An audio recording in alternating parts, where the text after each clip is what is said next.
Hey everybody, welcome to In My Final Girl era. Today the movie we'll be watching is Scream.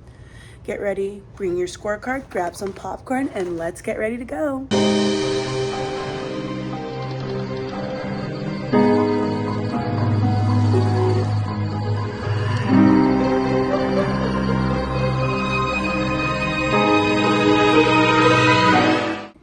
So first and foremost, before we start reviewing this film and talking about Sidney Prescott, I would like to issue a trigger warning.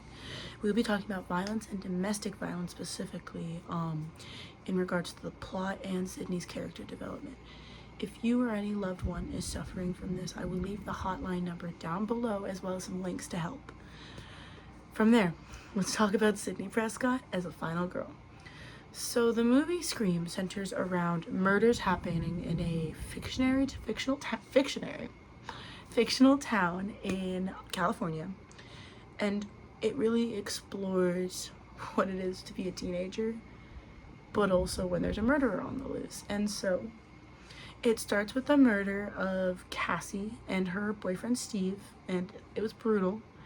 And from there, Sidney Prescott is revealed to be our main character, who is noticing all the strange behavior of people around her and the strange occurrings of her town.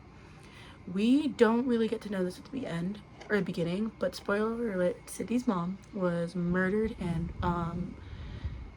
raped by somebody, and so they are coming up on the 1-year anniversary of that. So Sidney's struggling with that. She's struggling with that, as well as the fact that people are dying around her and she's being harassed and stalked by a person in a ghost face costume. And so this movie really follows her interacting and basically trying to understand what's going on in her life. And not even understand, but like kind of cope with the fact that people are dying around her. She's not sure if the person that was put away for her mother's murder is even the right person, as well as navigating the fact there is a murderer loose in the town again. And so from there, we really get to know the character of Sidney Prescott, who's somebody who's in a relationship. Her best friend is very involved with her. Like, she has a significant support group, and specifically through Billy Loomis. So Billy, eventually, who is revealed to be the killer along with Stu, is someone she really cares about, and somebody who she's developing a relationship with, but is struggling because since her mother's death, she is having a hard time having sex. She's anxious, she's nervous. She even talks about it in the film where she tenses up when he attempts anything. And so it's really difficult because we see a final girl that isn't just going through this haunted house trying to survive. We see somebody who's dealing with so many different dilemmas and is absolutely coming to terms with the fact that she is a teenage girl who has lost her mother and is dealing with a traumatic event.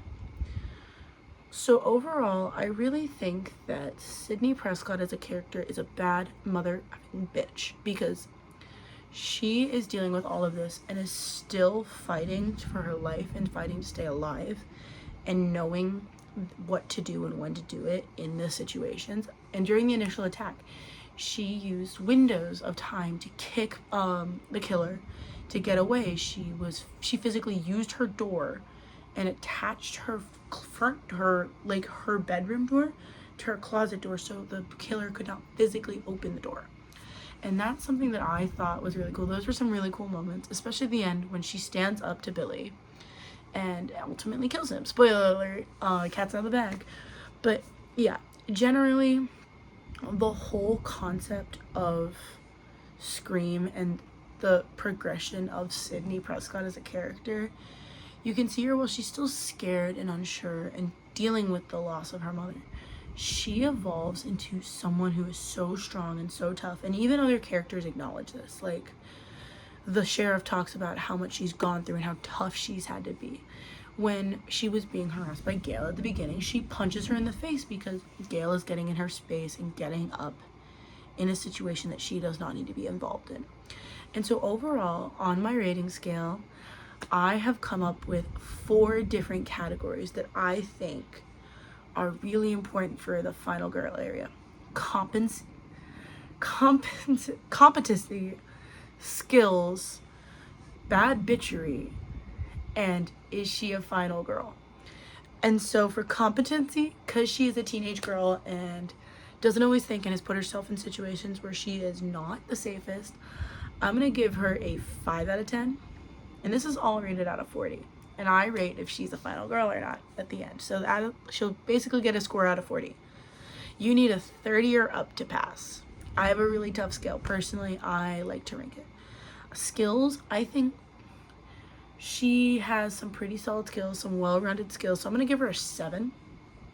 I think a 7 is a pretty solid standing for that. Bad bitchery, she gets a 10, because dealing with all of that and still managing to stay strong and to fight through it, like, I personally wouldn't be able to. And I get where there's like a struggle there. Is she a final girl? See, because it's technically not the typical trope of that kind of film, I'm gonna give it an 8 out of 10, which does actually end up leading her getting a 30 out of 40, which does mean technically on my scale she is a final girl. But you guys can let your thoughts in the comments below. So from the rest of the series, I hope to explore films like Texas Chainsaw Massacre, X, I am blanking off the top of my head, Us. Like, I want to explore films that from both modern and previous eras that explore female empowerment, like not female empowerment, but female strength. And so I hope you guys follow along on that journey with me. Thank you so much for watching.